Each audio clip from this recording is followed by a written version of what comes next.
Halo teman-teman, masyarakat beberapa minggu terakhir ini dikagetkan dengan berita adanya kepemilikan hak guna bangunan atau HGB di perairan Laut Tangerang dan Sidoarjo. Pemahaman masyarakat pada umumnya, HGB atau hak-hak atas tanah lainnya seperti hak pakai, hak milik, hak guna usaha hanya diperuntukkan di permukaan tanah ataupun daratan. Lalu bagaimana kepemilikan HGB di laut seperti yang terjadi dalam kasus tersebut? HGB merupakan salah satu hak kepemilikan atas tanah sebagaimana ketentuan di dalam pasal 16 Undang-Undang Nomor 5 Tahun 1960 tentang Peraturan Dasar Pokok-pokok Agraria. Secara yuridis, HGB adalah hak mendirikan dan mempunyai bangunan-bangunan di atas tanah yang bukan miliknya sendiri dalam jangka waktu 30 tahun. HGB pada dasarnya merupakan hak yang diberikan atas tanah negara atau tanah yang dikuasai oleh negara, tanah hak pengelolaan, dan tanah hak milik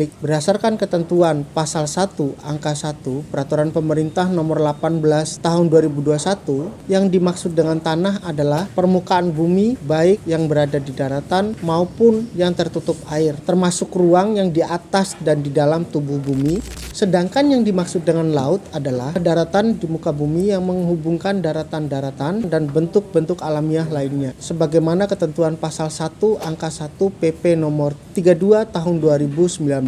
Berdasarkan pengertian tersebut, dapat kita simpulkan bahwa yang dimaksud dengan tanah adalah ruang atau daratan maupun yang tertutup air, tetapi bukan lautan yang menghubungkan daratan-daratan maupun bentuk alamiah lainnya. Sehingga kepemilikan HGB di atas Laut Sidoarjo dan Tangerang itu jelas-jelas bertentangan dengan ketentuan hukum yang berlaku dan terdapat cacat administrasi di dalam proses penerbitan sertifikat tersebut. Lalu bagaimana akibat hukum atas adanya peristiwa penerbitan HGB di laut tersebut? Itu akan kita bahas pada konten-konten selanjutnya. Mungkin itu saja. Sekian dan terima kasih